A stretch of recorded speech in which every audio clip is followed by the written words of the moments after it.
Hello everyone, we are going to wait just a couple of minutes before we get started to make sure that everyone is able to join the webinar.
All right, let's go ahead and get started. Hello everyone, thank you so much for joining us. Welcome to our webinar on understanding the ERC and your quarterly 941 filing with Tax Bandits.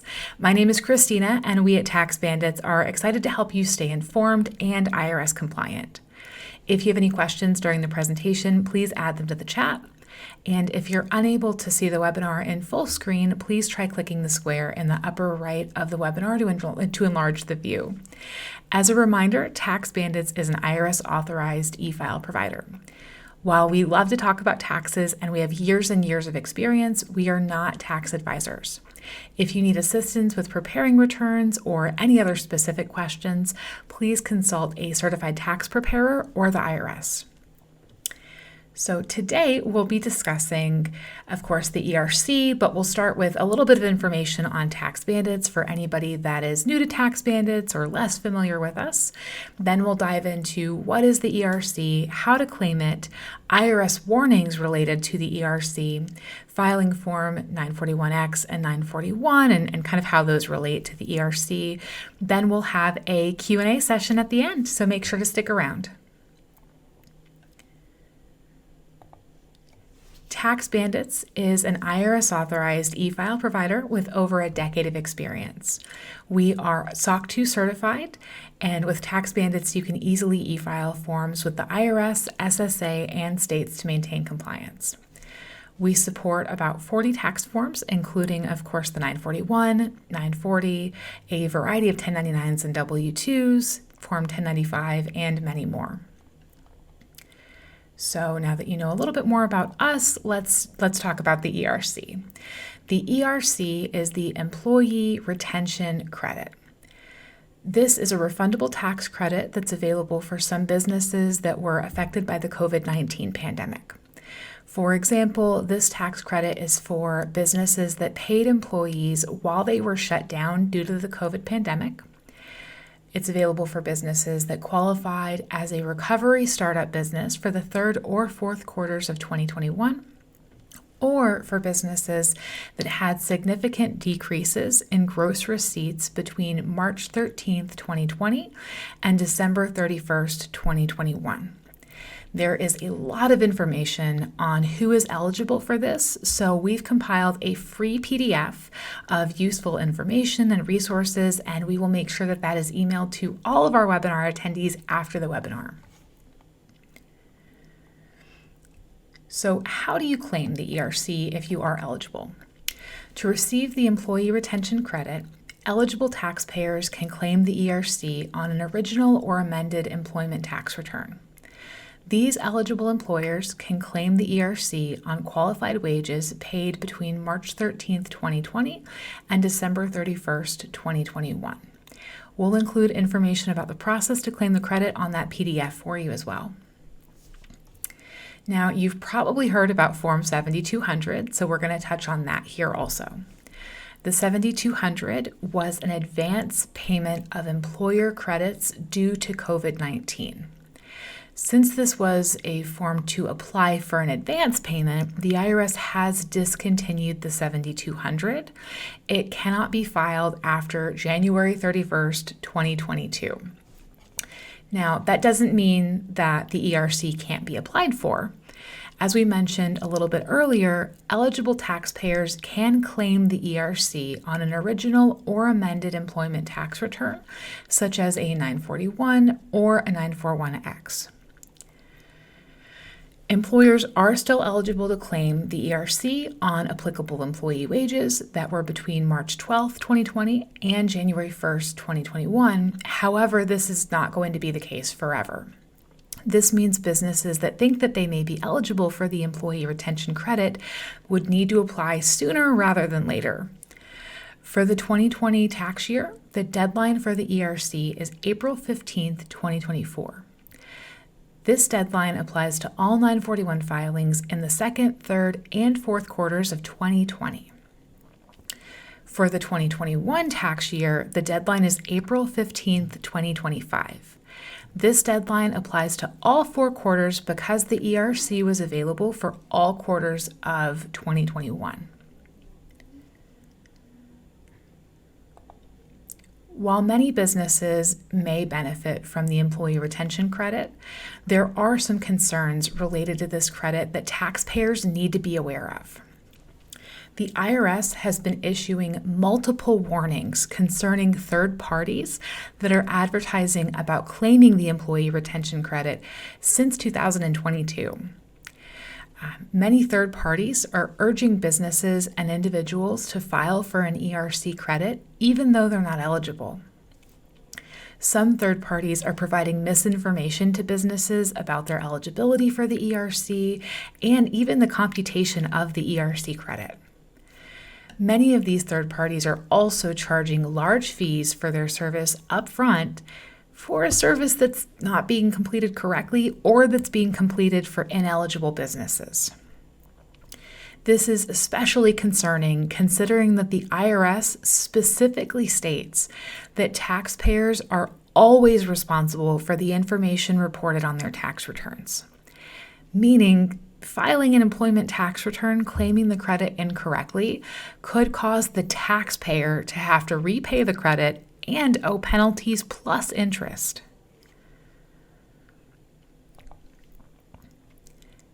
Tax preparers can be an amazing resource and relief for their clients.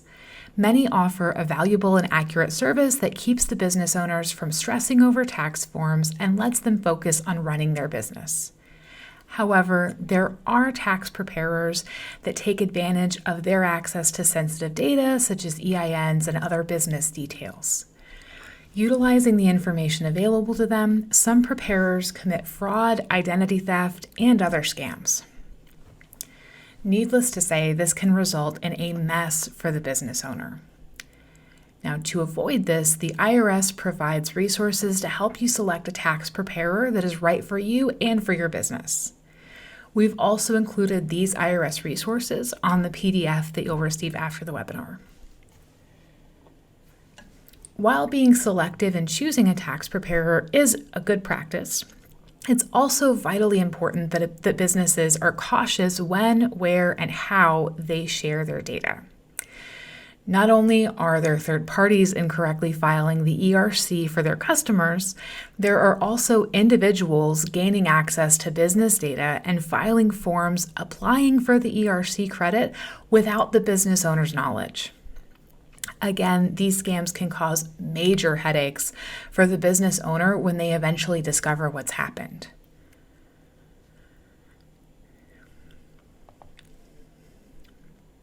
So now that we've talked about some of the IRS warnings and things to be aware of before applying for this credit, let's take a look at the forms that could be used. Now, Form 941X, at this time, there isn't an option to e-file this form. However, if you need to file the 941X to apply for the ERC, Tax Bandits is still here to help. You can generate Form 941X in your Tax Bandits account to help you complete the calculations that are on the form. You can then print and mail it to the IRS. Even though the ERC can no longer be claimed on a current quarter 941, don't forget to file your 941. Form 941 is still a quarterly form that's used to report income tax withholding, Medicare, Social Security taxes, wages, tips, and more. The tax year 2023 first quarter deadline is May 1st of this year. Filing Form 941 with Tax Bandits is secure. We are an IRS authorized e-file provider. We're SOC 2 certified, so you know your data is secure with Tax Bandits. Not only that, but e-filing with Tax Bandits is easy. You can e-file Form 941 in minutes and get your status back electronically, so there's no waiting in the mail to potentially hear something. You'll get started by creating your free account at taxbandits.com. You'll select the tax year and quarter that you're filing for, enter your required information, review your form, and pay and transmit. Let's take a look at filing Form 941 with Tax Bandits. To get started, we'll choose Form 941.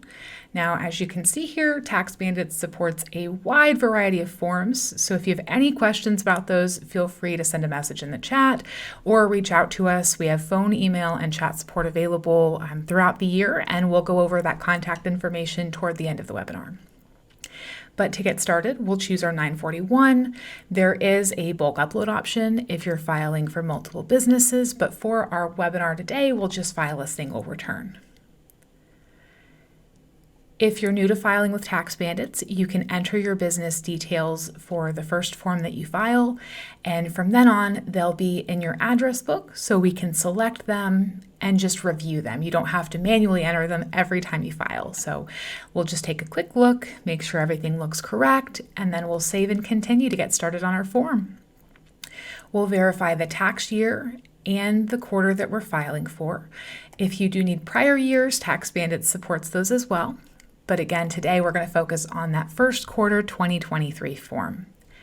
Next up, we're going to verify that we are authorized to file for the business. And of course, this is just a test business for our webinar today. Now you can see the business details that we looked at a moment ago are already populated on our form, as well as the quarter and tax year that we're filing for. So we'll go ahead and get started filling out the 941 information. It is important to note that we are just entering sample data for our webinar today, so make sure that when filling out your own 941, you're checking your records, reviewing, and just making sure that everything is accurate.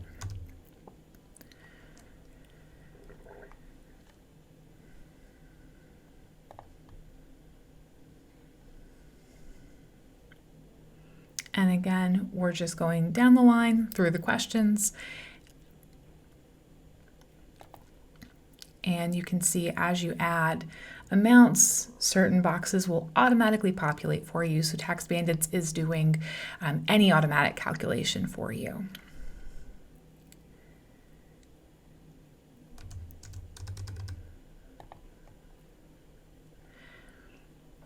After reviewing part 1, in part 2, we'll choose the deposit schedule and tax liability.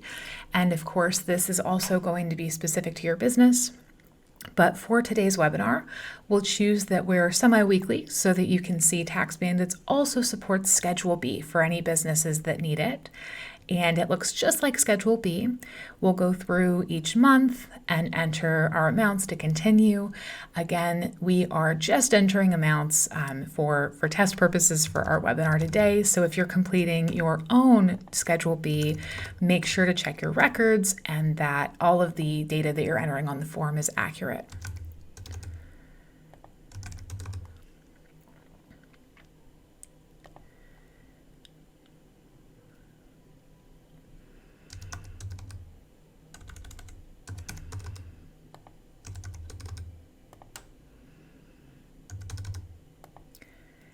Once we've completed Schedule B and we've made sure that our line 12 and Schedule B values match and are accurate, we'll save and continue to the next page.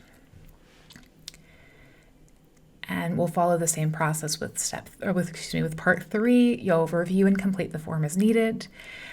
Part 4, if you'd like to select a third-party designee, that's available as well, or you can continue on to Part 5, where you'll verify the signer information. Now, as this is an e-filed form, there will be a section in just a minute to make sure that we apply our electronic signature to the return.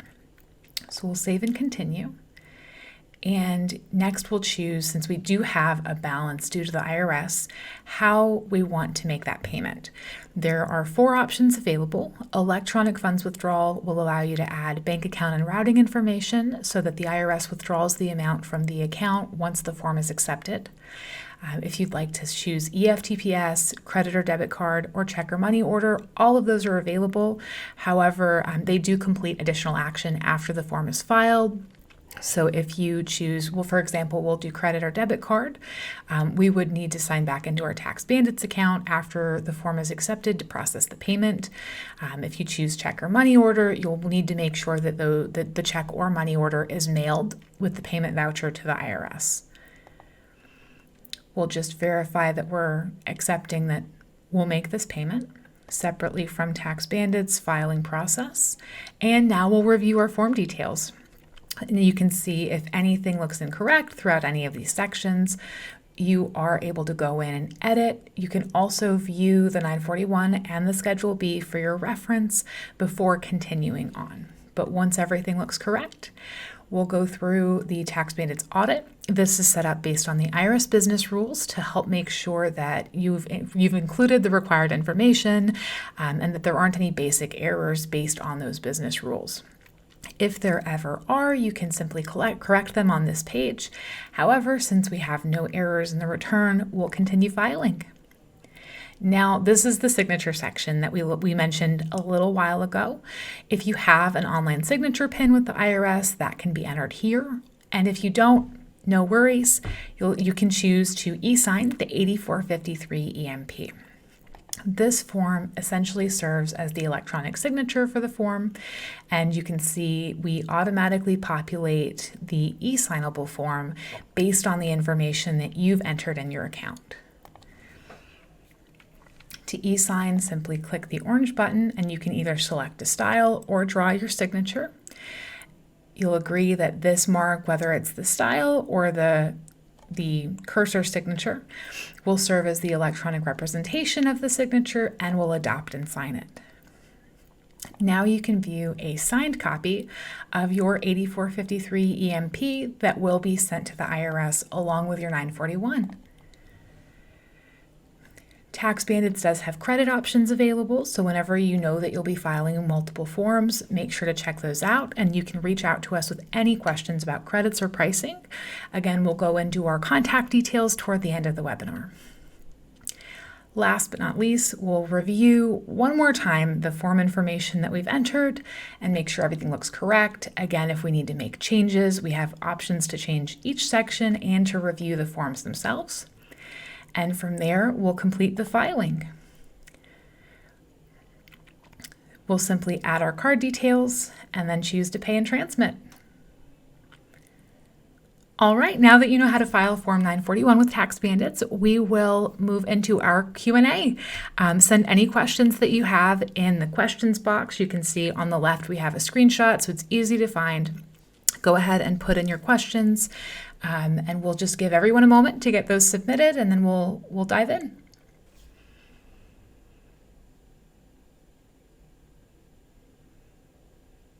Okay, we've got a good question here. If you were self-employed, could you be eligible for the ERC? And again, that's a great question. There are so many different specifications when it comes to the ERC. Now, when it comes to self-employed individuals, the IRS indicates that they are not eligible for their self-employment earnings.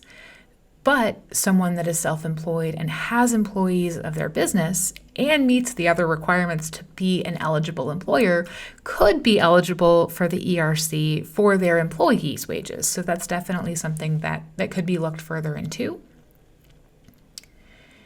And let's see. Okay, another good question, and we hear this a lot, is how to find out the status of your employee retention credit after you've claimed it or applied for it on a 941 or 941X. Tax Bandits can't advise on or provide an update on an ERC or a refund from the IRS. Anything regarding any of those credit payments or refunds would be something you would contact the IRS directly for information on.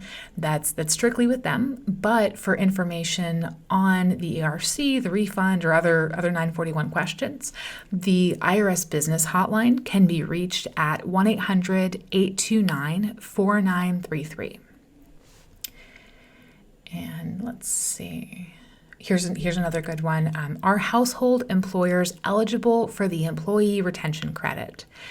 Again, there are so many different scenarios. So for this scenario with the household employers, the IRS indicates that household employers are not eligible for the employee retention credit when it comes to their household employees. Let me see. I think we have time for maybe one more question. So let's see. Okay. Do qualified wages include taxes imposed on or withheld from the wages? Now, that again is definitely going to be specific to the IRS. So their instructions indicate that qualified wages are calculated without regard to federal taxes imposed or withheld, and that this includes the employees or the employer's shares of Social Security taxes, the employees and employers' shares of Medicare taxes, and federal income taxes required to be withheld. All right, that's going to be all the time we have today for questions, but if you submitted a question and we didn't get to it, we still appreciate you taking the time to ask. I'm seeing a bunch of great questions, and a member of our team, our Tax Bandits support team, will email you after the webinar regarding your questions. All right. Thank you all so much for joining us today. If you have questions that you think of after the webinar or other questions about Tax Bandits, feel free to contact us. We are available by phone Monday through Friday from 8:30 to 5:30 at 704-684-4751. We also have email support. You can reach out to us at support@taxbandits.com, and we even have a live chat option available at taxbandits.com. If you don't already have a Tax Bandits account, head over to taxbandits.com and create one now.